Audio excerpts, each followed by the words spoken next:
the Hollywood Radio Theater.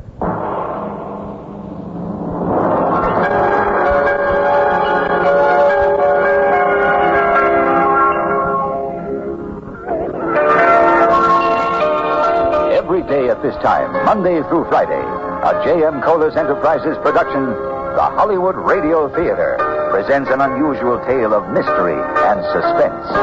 Every week, Monday through Friday, the Hollywood Radio Theater presents... I'm Rod Serling.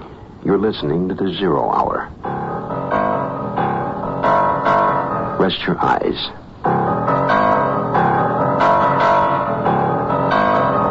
Exercise your imagination. This week, Stanton Forbes' labyrinth of tropical intrigue. But I wouldn't want to die there. Starring Nehemiah Persoff, Brock Peters, Marge Redmond,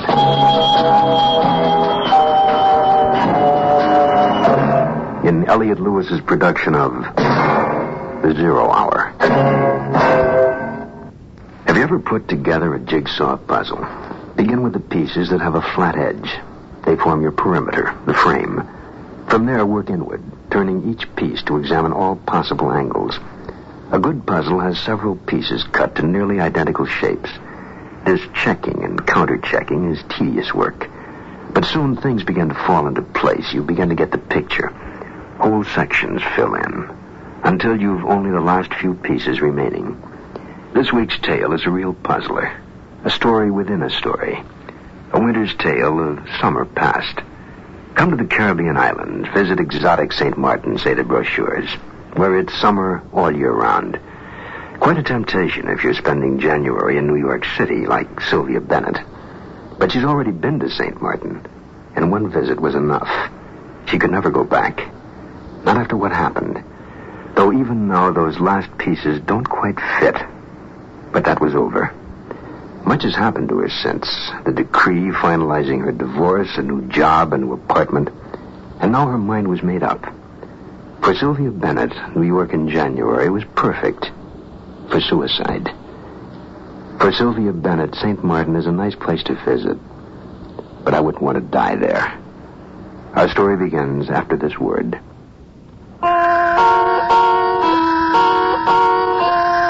Picture this. Snow is falling on Manhattan.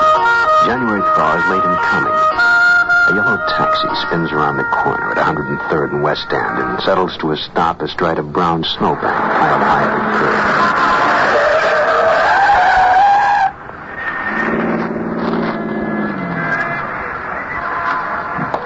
curb. A woman steps from the passenger side out into the ice and slush.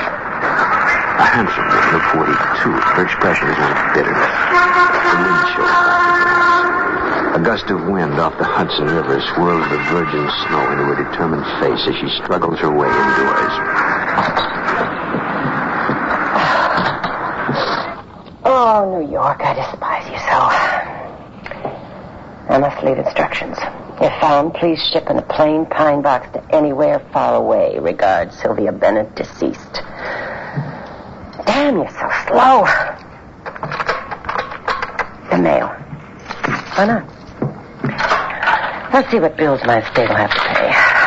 Con Ed, Lord and Sailor, telephone company. What on earth? Postage due 14 cents? Saint Martin? More travel guides?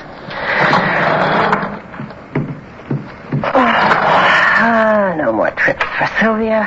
No more bills. No more of this hideous planet. And this time,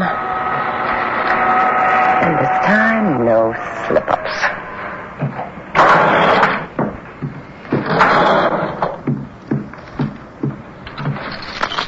Damn it.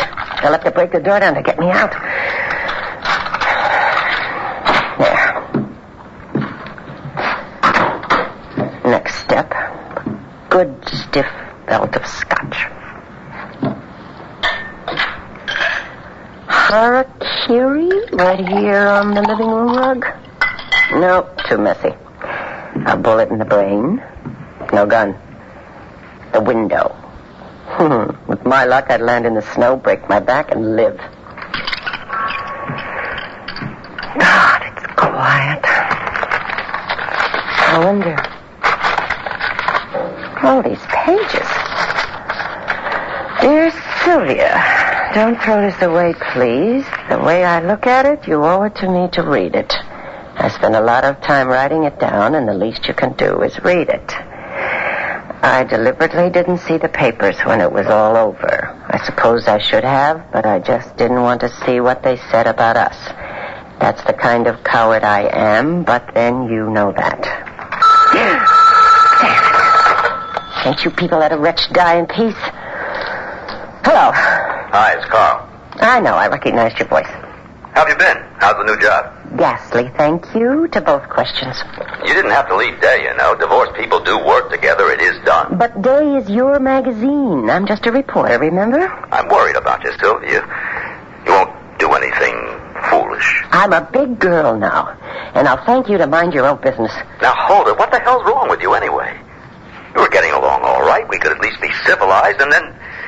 Ever since you got back from that island, the past 6 months, you've been... What happened? Do you need money? I told you before I don't want your money. Sylvia, you... No, I'm not crying. It's just this damn cold.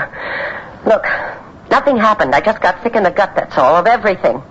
If you need someone to talk to... No, thank you, Doctor. These 4 walls will suffice. They listen rather well, you know. I've nothing more to say to you, Carl. Goodbye. There. No more interruptions. You've written a novel. Oh, what terrible handwriting. Tad, what the devil have you done? Oh, dear Sylvia. No, that's the kind of coward I am, but then you know that. I had to set things straight. You'll forgive me if I don't have much faith in newspapers and magazines. But set it straight to whom? People wouldn't believe me anyway. That's when I thought of you. That's one of the times I thought of you. Anyway, I've told it the best I can. I start with that day last summer when all hell broke loose on Saint Martin. I was taking my evening walk along the beach. It was a dark night, though once the sun goes down, all nights are dark to me. I don't see well without my glasses. I should say I hardly see at all. I'm a congenital myopic anyway.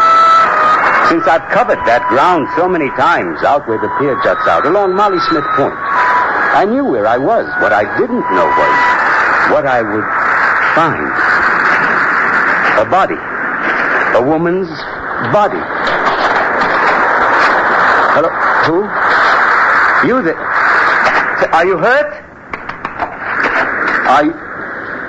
Oh, my God. Oh! Help! Somebody! Everybody come quickly! What's up, Mr. Cobb? Alphonse, there's a woman here. I just fell over her, I think. Why, it's the famous actress, Mr. Cobb.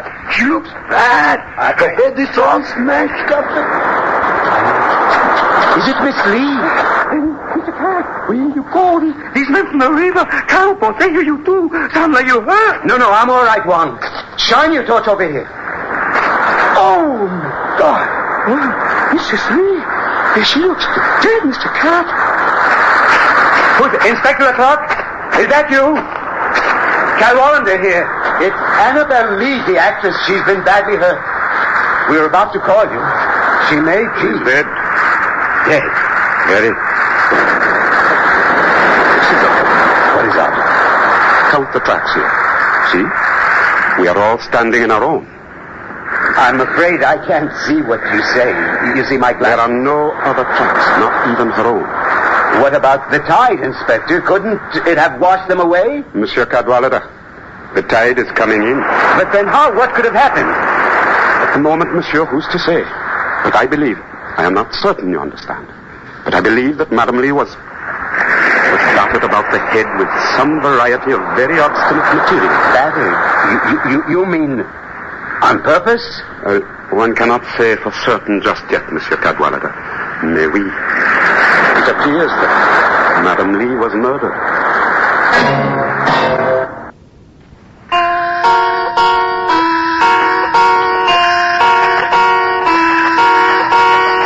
took me a long time to fall asleep that night. I couldn't get that terrible image out of my mind. To quote Poe as best I can, the beautiful Annabel Lee in her sepulchre there by the sea, in her tomb by the sounding sea, lying there in the surf in her white bathing suit. Her head, a terrible sight, awful. I keep a supply of very potent sleeping pills on hand for just such emergencies. I took 3 that night, which was more than I'd used for since the days when... Well, but Sylvia, you must know what day, what years I refer to. I needed the pills then to survive. This time I hoped if I slept deeply, I would awaken to find it was all just a bad dream. Lord knows how long Eloise, our maid, was knocking, trying to rouse me before I stirred. Monsieur Cat! Eloise! What's the matter? The gendarmes, Monsieur Cat. The gendarmes are here. Oh, yes. Yes, Eloise. Tell them I'll be right down. The lounge was nearly deserted. Inspector Leclerc was waiting for me. With him was a certain Captain Dubois, who looked very official indeed. They were accompanied by Gerard Bonaventura, a diminutive fellow with big owl eyes and big round glasses. Gerard was owner and editor of the Island Voice in Saint Martin's only newspaper. Do you know yet, was she murdered? Even now, Dr. Fortier is conducting his post-mortem. Have you been able to reach her husband? The guests in the house, Bates, I believe is their name, have sent a cable to Puerto Rico. They are trying to reach Mr. Lee by telephone as well. There is no Mr. Lee. You see, that was her stage name. His name is Tolliver, Robert Tolliver, very big in New York advertising. A genius, I read somewhere. He sold his business last year and retired. Excuse me, Mr. Card. Eloise say you need new handles on 2 windows. You drive me to Marigot for them? Yes, as soon as these gentlemen are through, Alphonse. For the moment, we are through. Fini. Your presence will be required should we have an inquest. I understand. Come, I'll show you out. If I can help in any way, I'll be here, of course. And Gerard, you will spell my name correctly. 2 L's. Do not worry. I have all that you say right here, Mr. Cad.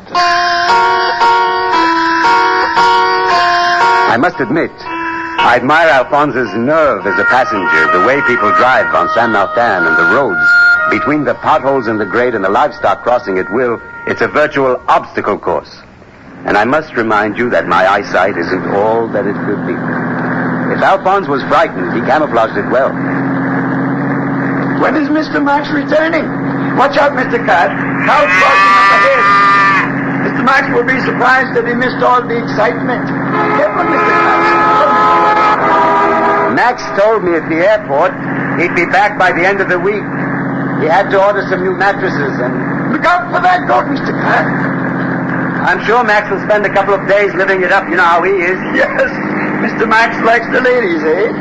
You handle the business while he plays. I wouldn't say that exactly, Alphonse. Max is just, women prefer a man with a beard to a fat old fogey like me. Oh, you're not fat, Mr. Card. You just have a lot of skin. Thank you, Alphonse.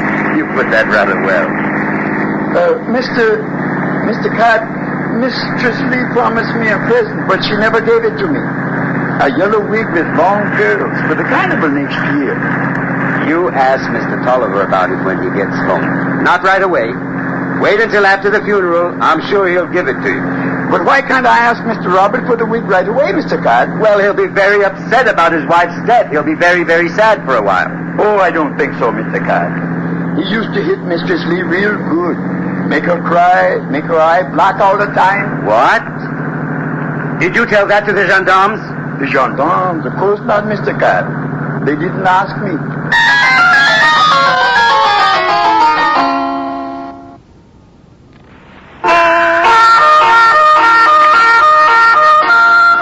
Lunch was being served on the terrace when Gerard Bonaventure stopped by looking very excited. Dubois and Leclerc are questioning all over town, going door to door. They think now it was done in a boat, that she was pushed over the side into the water. Why in a boat? Because of the tide and lack of footprints. Dr. Fortier has determined the time of death between noon and early evening. That's a lot of time. Couldn't he do better than that? It seems to me it had to happen at night. Surely someone would have seen her get into a boat in broad daylight. It is strange. No one saw her all afternoon. The American couple, Bates, they were in Phillipsburg all day shopping, and Maria Lisa, the maid, she was at the dentist for her teeth that are not so good. They all come back to an empty house. But I think somebody must have seen. That was a very good-looking woman. The gendarme will find out nothing from the people. I think you're right. No one wants to get involved. I shall go to each house, too. This is the mark of a professional reporter, yes. The people here are my friends. They will tell Gerard more than they tell the gendarme. I went to bed early that night. You may not believe this, Sylvia, but I had a dream that a lovely woman would soon enter my life. I took my coffee on the gallery the next morning. Across the street, I could see the gendarme's jeep parked in front of Annabelle Lee's house. I wonder who could be coming to Grand Case in a taxi. It's a woman, Mr. Codd. She's coming here. Undoubtedly an American. Pretty woman, too. Oh, she sure knows how to walk. I'll say that. Well, I have to go now, Mr. Codd. I'll see you later.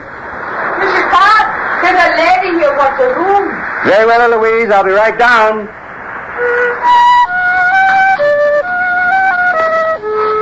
Poor Cad. I had you charmed before I ever saw you. She knows how to walk. That's a laugh. Oh, if things had only been like they seemed to you.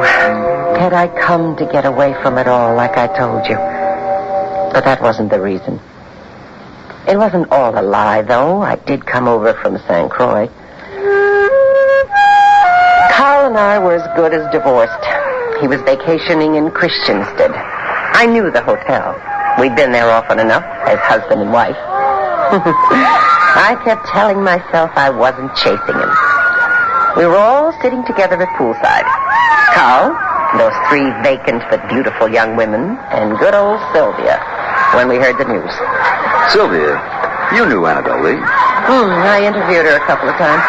I've got a terrific idea. San Martin's the next island down. Get on a plane and see what you can find out. The innocent tourist bit. Try to find a spot to stay in the village where it happened.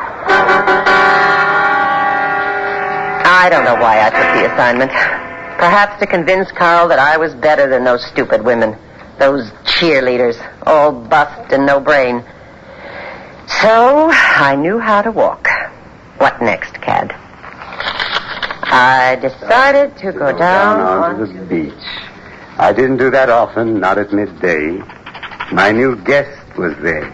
You, Sylvia, wearing a red low-cut swimsuit and white bracelets that sparkled in the sun. Are you going to sleep, or would you like some company? I'd welcome company. Mrs. Bennett, is it? Oh, Sylvia. This is my first visit to San Martin, and I don't know a soul. Well, I'm Jeffrey Stamp Cadwallader. Oh, my, that's a mouthful. People call me Cad. It's an odd name of endearment. I've gotten used to it. Those are pretty bracelets you have. Oh, thank you. They're turquoise. Rather common these days. They used to be chic. Who lives over there? Annabelle Lee. I should amend that. She lived there once. The actress? Oh, didn't I hear somewhere that she'd passed away? As a matter of fact, I found her right over there by the pier. A terrible thing. You know, you've got the prettiest place on the beach. How did you find it? My partner, Max Terry, found it. I can't take credit. Your partner? Yes, he's a very nice man. You're sure to meet him. He's due back from Puerto Rico any day. How would you like to have lunch with me? Oh, I'm so sorry. I've already eaten. Oh, I ordered a cab to take me over to Phillipsburg to do some shopping. Well, then how about cocktails, dinner? Oh, I'd like that. Say about 6? About 6. Poor Cad. You were even more blind than you imagined. And I was so ruthless. Oh, I went to Phillipsburg that afternoon, all right. But not to shop. I went to the telegraph office and wired St. Croix asking for information. Somehow, I was perplexed. frightened by a big teddy bear of a man with thick glasses. He reminded me of someone. A face in the newspaper, and the name, Max Terry. Suddenly, while looking at my own reflection in those tinted eyeglasses before leaving the beach, the names and faces crossed a span of 25 years.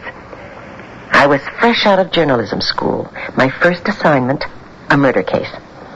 Helen Terry, 14 years old, pushed to her death off the rooftop of her family in Queens. She had a brother, Maxwell, in his middle 20s.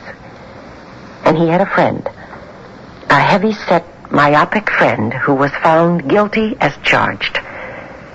But the other name, not Cadwallader, but Johns. Joseph Johns. Oh, Cad, I had to do it. Please forgive me.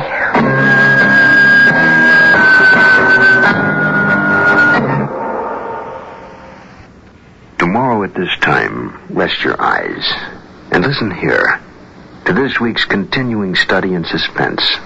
But I wouldn't want to die there. I'm Rod Serling, and this is The Zoo.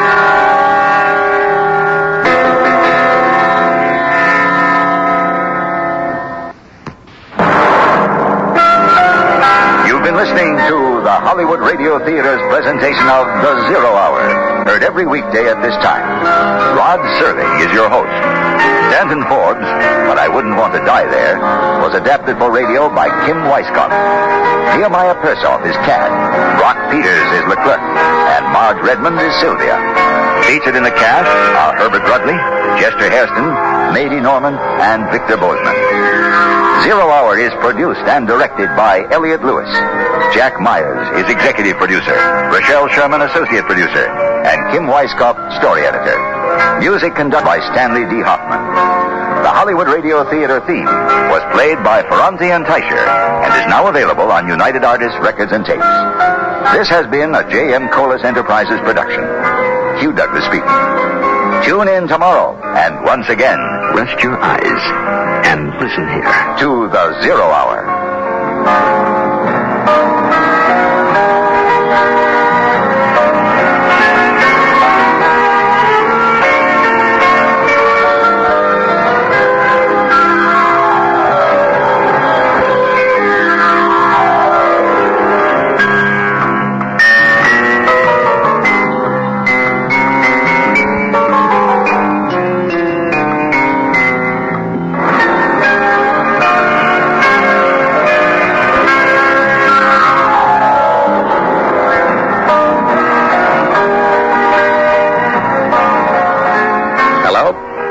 Craig Stevens.